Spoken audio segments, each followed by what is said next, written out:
Evening, guys. Good evening. Welcome to session 4, live session 4 of the Kaya Kalpic week, Becoming Young Again.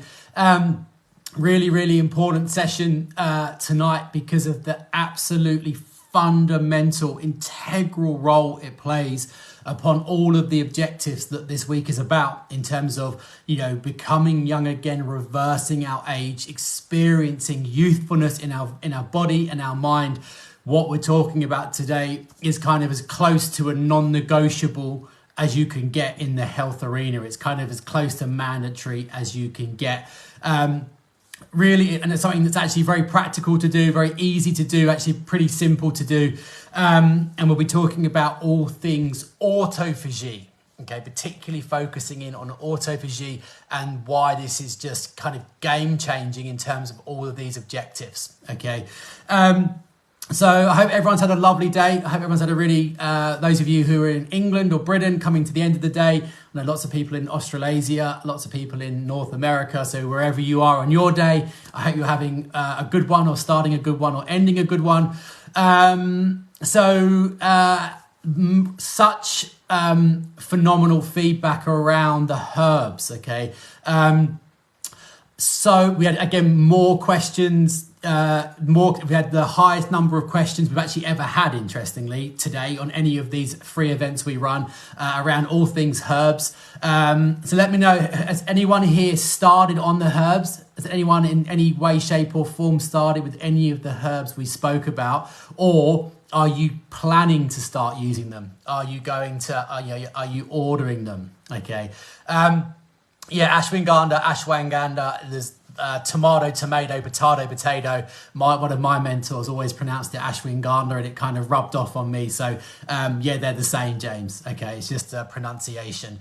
So lots of people have received their herbs today, which is a super exciting time, which is fantastic. Again,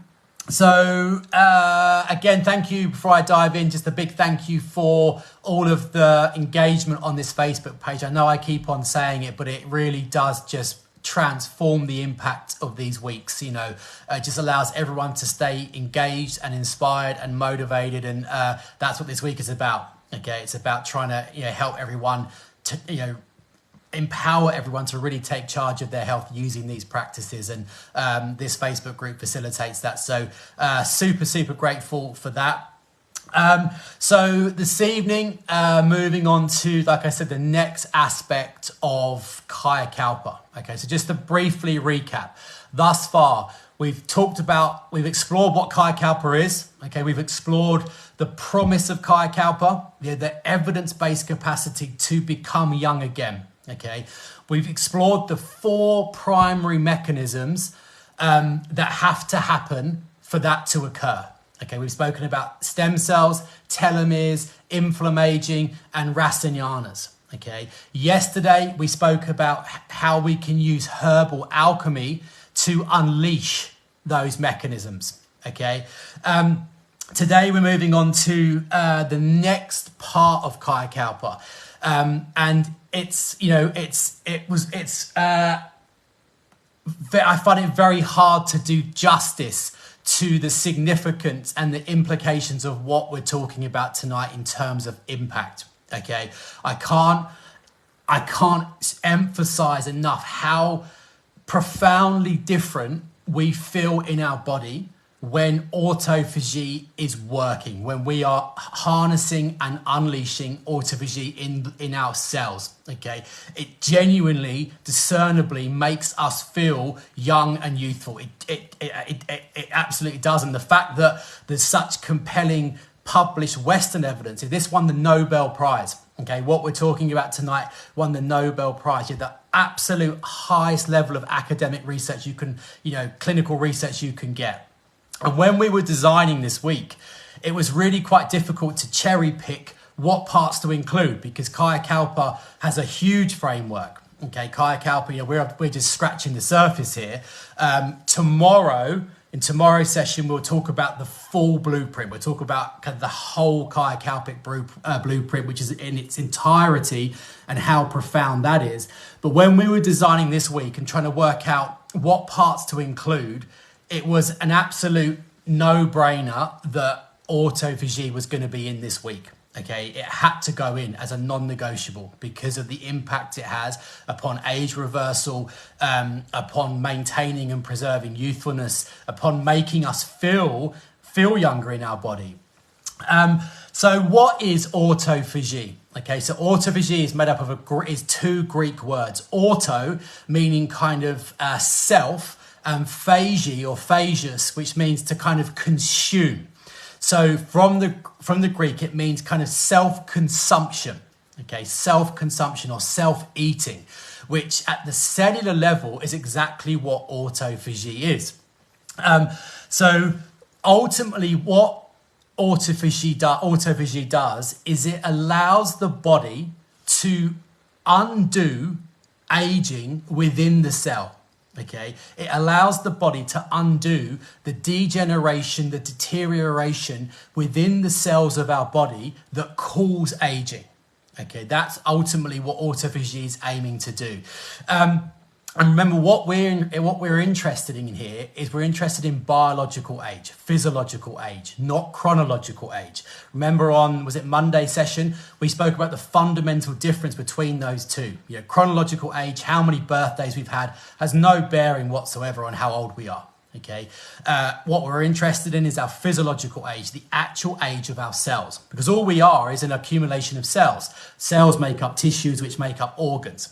Okay, and it stands to reason, obviously, that, you know, as our cell function drops and as our cell health deteriorates, so too does our tissues and our organs and our collective body. That's what aging is. Aging is a deterioration of cells. Okay, but cellular aging isn't as simple as either a cell that's youthful and healthy or a cell that's aging. Okay, it's not as simple as that. The individual parts within a cell. Imagine you've got a cell wall. Inside that cell, you've got hundreds of component parts. Okay, and some of those parts deteriorate or become defective, whilst other parts of the cell stay healthy and vibrant. But the fact that 1 or 30% or 20% or 40% of one cell is defective, it clogs the cell up and the collective health of the cell begins to diminish because a big part of it is dying off or is defective, even though it's still got healthy parts to it. Okay, so when we're thinking about cellular aging, it's not a case of a healthy cell or an aged cell. It's individual parts of the cell getting worse. Okay, if that deterioration occurs in our eyes, then our eyesight deteriorates and we get cataracts or glaucoma. If that occurs in our muscles, we get more fatigue, more aches and pains, less energy. If that occurs in our brain, we get poorer concentration, less memory recall, poorer cognitive function. If it occurs in our skin, we look older. We look visually older. Wherever those defective cells are present, aging will occur. Okay, and that's what aging is. If you look at a 100-year-old compared to an 18-year-old, what you see on the outside of the body and what you see on the inside of the body in terms of clinical tests, that deterioration between a 100-year-old and an 18-year-old is because of aging defective cells that are unable to repair themselves. Okay, so autophagy is the body's way of mitigating that problem. Okay, and it's so beautifully orchestrated and so beautifully complex but simple at the same time. And we humans could never come up with something as beautiful as this. It's an inbuilt part of what it is to be human. So autophagy is when the body recognizes that this cell or this accumulation of cells is deteriorating. Okay, the body recognizes that it's damaged. Okay, and what it does is that the cell disassembles itself. Okay, the cell physically disassembles itself and cleans out, it physically cuts out, like with a pair of scissors, all of the defective parts. Okay, all of the damaged, decayed, diseasing, aging, deteriorating individual parts of the cell are cut out and removed. Okay, and then what you're left with is 100% healthy parts. and then the cell reforms itself, and the healthy parts are harvested to then regenerate what parts have been cut out. So at the end of at the start of autophagy, you've got one cell, maybe 40% of it is defective, 60% is good. At the end of autophagy, you've got a cell that's 100% good. Okay, it has repaired itself. So if you are experiencing aging, if I'm, we collectively, you, me, are experiencing aging, your joints are a bit achy, or your eyesight's deteriorating, or you can see your skin sagging, or your muscles aren't quite as, you haven't got as much stamina, or your kidney function's dropping, or your blood glucose regulation's dropping, or you've got high blood pressure, anything that we associate with aging is coming down to the cells in that part of the body being more defective than they are repaired. Okay, as soon as we initiate autophagy, then suddenly repair can exceed damage. Okay, and suddenly we regenerate. Okay, this is becoming younger. This is the body's inbuilt default mechanism for becoming young again. Okay, and we've got to remember, we have to look at Kaya Kalpa in its entirety. We're breaking it down because we're doing it on a day-by-day basis. But suddenly, if we stimulate autophagy regularly, and we're stimulating stem cells, and we're reducing inflammation, and we're lengthening telomeres, and we're using racinianas, we're doing all these things, all the things that we can do in subsequent sessions, suddenly we get this critical mass where the repair and the regeneration of the body is so overwhelming that we've got no choice but to feel young again. Okay, so the way obviously Kaya Kalpa 3,000 years ago didn't have the term autophagy, but it understood the concept. And in the Himalayan traditions, there's a beautiful analogy, and which is you could pick out of a text that's 3,000 years old and you could put it into a Nobel Prize piece of research and it would be perfectly placed. It says, imagine you're growing a vegetable garden. Okay, imagine you're growing a vegetable garden and you've got beautiful, vibrant, life-giving vegetables there that are going to keep you alive. But then you have to go away on a pilgrimage for 6 weeks and you come back in the middle of summer. Okay, what happens? The weeds have taken over. Okay, the vegetables are still there, but the weeds have completely taken over the vegetable garden. You can't see the good stuff. You can't see the vegetables. All you can see is this explosion of weeds. What do? You get in there, you pluck out, you cut out, you dig out all of the weeds. So then you're left again with these beautiful, vibrant vegetables. Okay, that's what autophagy is. It's getting it kind of hands dirty, getting into the cells, cutting out, digging up, removing all of the bad stuff, so you're left with the purely good stuff. And imagine, we've got estimates of somewhere between 50 and 70 trillion, not billion, trillion. So 50, 60, 70 trillion cells in our body. Imagine if every one of those cells experienced just, 10% autophagy regularly. You extrapolate that across 70 trillion cells.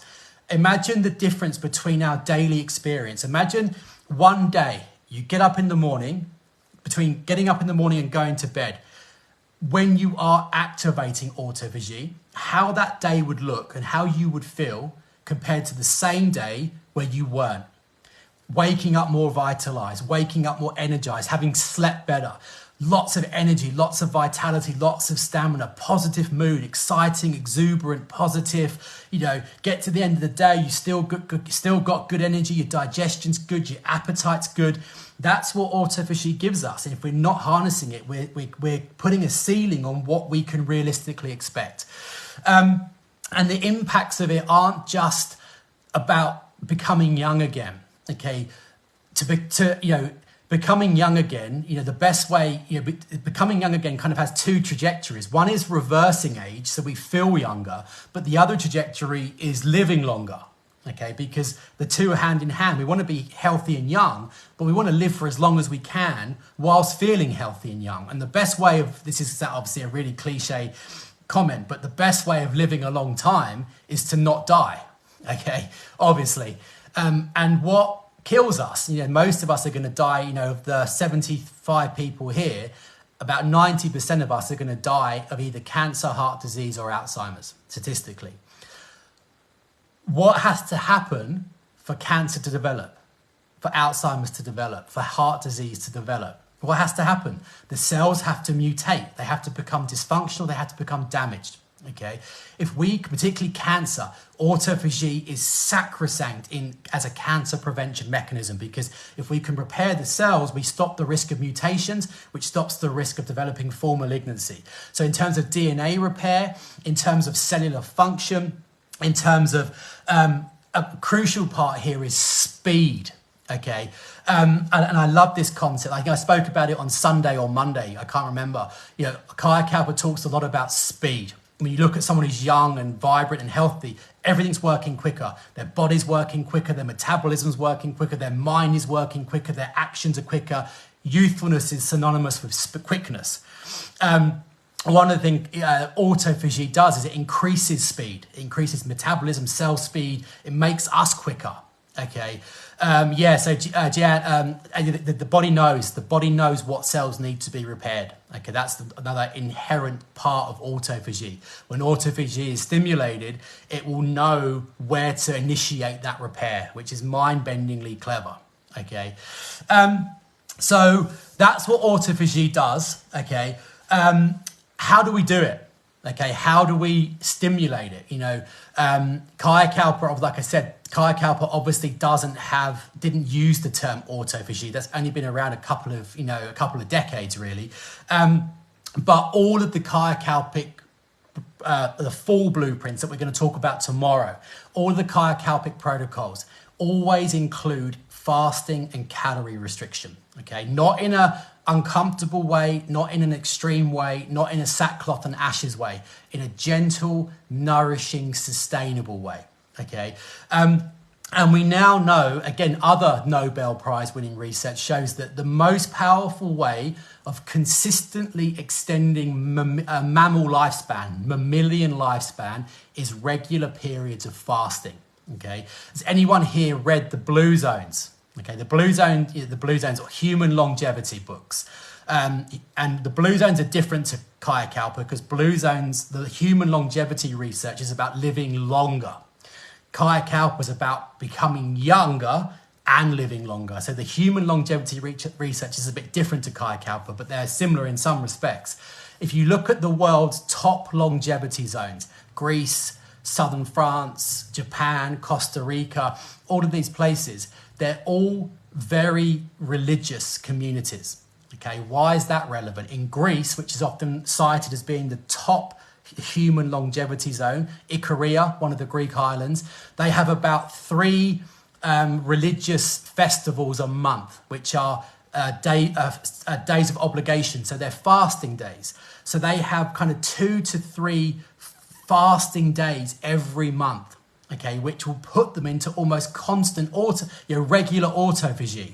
Okay, so when you look at the human longevity research in the West, you see fasting as an integral part of it. When you look at Kaya Kalpic, the ancient blueprints, the full blueprints, fasting and calorie restriction is an essential part of that. Okay, Leah, so if you've got cancer or someone has cancer, autophagy is sacrosanct. Juliet, studying the Blue Zones, fantastic. Is sleep time included as part of the fasting time? Yes, I'm going to get to that now. So what do we need to do? Okay, there's a couple of things we need to do. There's a default setting, which we kind of have to do every day. Okay, we kind of have to do ideally every day, which is the 12-3 model. Okay, some of you may have heard of this. It's huge at the moment in public health in terms of cancer prevention and Alzheimer's particularly. Okay, so the 12-3 model is where at an absolute maximum, you consume all of your calories in a 12-hour window with the last calorie at least 3 hours before bed, the 12-3 model, something that Kaya Kalpic has advocated for thousands of years. Okay, so as a maximum time frame, all of your calories within 12 hours with your last calorie at least 3 hours before bed. So if you go to bed at 10, you need to have stopped eating any form of calories by 7. Okay, and that means you need to have had breakfast no earlier than 7 a.m. to mean all of your calories are in 12 hours. Okay, that means every day you have at least a 12-hour fasted state. If you do that, if you follow the 12-3 model, every day you will be in you'll have a 12-hour fasted state, okay, every single day. The impacts of that upon things like glucose regulation, blood pressure, detoxification, immune function, inflammation, stem cell productions, all the things we're talking about is massive. Okay, so that needs to be our default setting. Okay, we need to just no calories, after 7 p.m, all of our calories in 12 hours. That's our default. But we need to go one further, ideally, because that 12-3 model won't initiate autophagy. Okay, it just initiates a fasting state. There's a bit of debate and discussion around at what time point autophagy officially kicks in. Okay, but if you look at all of the research over the years, the magic number seems to be 16 hours. Okay, if you enter into a fasted state for 16 hours or more, autophagy will kick in. Okay, autophagy will kick in. So one of the things I try to advocate to everyone, and it makes me feel so kind of energized after I do it, is once a week doing an intermittent fast. Okay, and there's two ways of doing that. One is to miss dinner and one is to miss breakfast.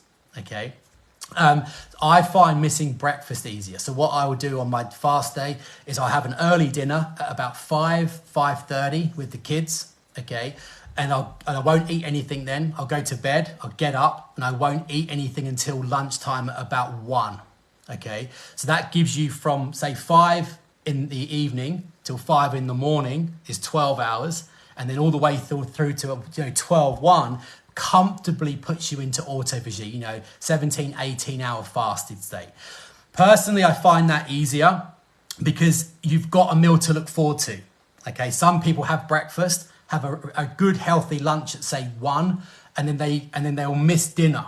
Okay, they won't have dinner, they'll go through the night and then they'll have breakfast. They'll break their fast in the morning with breakfast. I find that quite hard psychologically because you kind of have your lunch, suddenly it gets to kind of 2 o'clock and you think, well, I can't eat anything until tomorrow.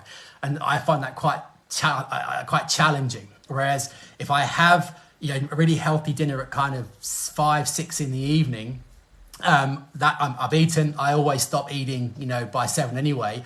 And then all I've got to do is get up, not have breakfast and go through until lunchtime. And I find it easier. Okay. And what that does is that then puts us into an autophagenic state. Okay. Once you hit that 16 hours, 17 hours, the body will trigger autophagy. Okay. And then all of those things that we've just spoken about will begin to will kick in, and suddenly the cells begin to break themselves down, cut out all the bad stuff, harvest the good stuff, package it all up together again. And look at what happens. Anyone here, there must be people here. So Emma, great point. So if you exercise, not vigorously, but moderately or gently during a fasting state, it makes the autophagy quicker and more effective, okay, because you're burning more calories, okay. There must be people here who intermittently fast. I would hazard a guess then there must be people here who probably have intermittently fasted. So intermittent fasting is where you are kind of at least 16 hours, okay? And try it, okay? Look at what happens when you enter into that fasted state. Look at how your body feels, the energy you experience, your concentration, your focus, your energy, your mood, you just feel, it's hard to articulate the difference in how you feel when you have initiated autophagy. Okay, it's such a beautiful sense.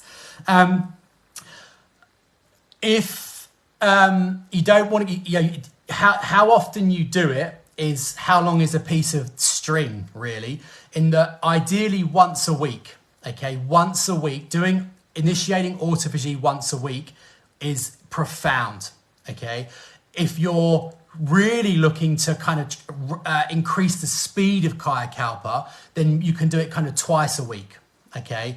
Julie, if you've got kind of chronic fatigue syndrome, ME, then I'd kind of stick to the 12-3 model until you've got your strength back. But actually, Kaya Kalpa is fantastic for that. Okay, long COVID, ME, chronic fatigue syndrome, Kaya Kalpa is brilliant for helping to overcome that problem. Okay. So the takeaway from today is look at your kind of weekly routine. Firstly, making your default setting the 12-3 model to initiate that fasting state, okay? So that you get that 12-hour fasted state, which allows the anti-aging mechanisms to occur. The next thing to consider is try thinking about working up to a 16-8 fast. Okay, so you might start fasting for 12 hours, and then you might start fasting for 14 hours, and then build up to 15 hours and build up to 16 hours. You might do it slowly, okay? You might just want to jump in and do it, okay? But so just work up to it. But you know, it can be hard when you're doing it, but afterwards you feel amazing. And you know, in the context of this week is about an evidence-based, authentic Kaya Kalpic blueprint for reversing the physiological, cellular, genetic markers of aging. The herbal protocols we've spoken about are phenomenal and they're sacrosanct. But if we combine those with an autophagenic response where the cells are literally repairing themselves, the sky's the limit. Okay, yeah, Lexi, Rome wasn't built in a day. Okay, and complete transparency here. You know, I find fasting hard. I find fasting very difficult. You know, which is why I miss breakfast rather than dinner. The longest I've done just under a 2-day fast, but I've only done that once. I don't enjoy it. I just saw someone here put up an 11-day fast, which I can't even imagine. You know, but actually. In the full Kaya Kalpic blueprint, which I'll talk about tomorrow, there's a brilliant 10-day cleanse. It's a Kaya Kalpic cleanse, a Kaya Kalpic detox, and I do that twice a year, okay? And it is phenomenal in terms of how its ability to extract something called fat-soluble toxins, which are what cause problems. So combining kind of a 10-day Kaya Kalpic cleanse with all the other things we're talking about is again accelerates this process. Okay, in terms of what breaks a fast, lots of questions here about breaking the fast. So milk, juices, anything with a calorie. Okay, so if you're having tea, you can't have milk with it. If you're having coffee, you can't have milk with it. Okay, but remember, it's only once a week. Okay, it sounds so good question, June. So on the days June's just asked, do the Kaya Kalpic herbs break the fast? Yeah, they do. So on the days you're fast, so on the day that I'm doing a fast, that morning, I won't take my Kaya Kalpic herbs. I'll take them in the afternoon with my lunch when I break the fast. Okay, so when you're doing your kind of 14, 16, 18-hour fast, don't take the herbs in that. Take them when you break the fast with the first meal.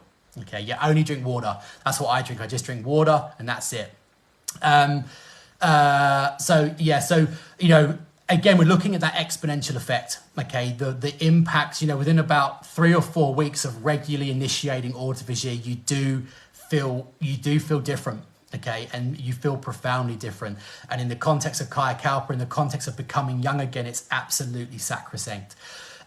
So that's the next task. Look at the 12-3 model, condense your eating times, begin to work up to a 16-hour fast. 12 hours, then progress to 13, then to 14, then to 15, then to 16. Like Lexi said, Rome wasn't built in a day. Work up to it slowly, okay? But try and get there because it's profound. There's a great book that Holly's actually got. I just saw it here, Mindy Peltz. I think it's called Fast Like a Girl. I've got it here, actually. It's a brilliant book around how to fast, particularly for the female body. Okay, so do check that out. I was going to talk about Kaya Kalpic tonic foods and tonic ingredients, but we're going to overrun, so I'll say that for a bonus session. Tomorrow is a fundamentally important session because obviously so far we've only scratched the surface. What I want to do is show you what the full blueprint looks like and the capacity for transformation that it offers. So that's the schedule for tomorrow. And then we've got the weekend off, and then we've got a bonus session on Tuesday, which is all about Amalaki, a completely different mechanism of age reversal and the neutralization of a particularly sinister age pathway in the body. And then on Thursday, we've got a really important bonus session, our final session of the program, which is about how it's called a family risk audit. Looking at your grandparents, your parents, your siblings, your cousins, your uncles. What things are making your family sick and diseased, and what things kill your family, what have killed your parents, grandparents, great-grandparents, anyone in your family. Because if you can identify risks, you can put specific Kaya Kalpic practices in place to neutralize that. And that will be the content of Thursday's bonus session. Okay, so lots to come up with. Any questions that I've missed tonight, I'll go back and answer retrospectively. But again, thank you for being here. Thank you for all the questions and all the interactions. So another thing to consider here with the fasting and the autophagy, but profoundly important. Have a lovely, lovely, lovely evening, and I'll be back at 7:30 tomorrow. Take care, guys.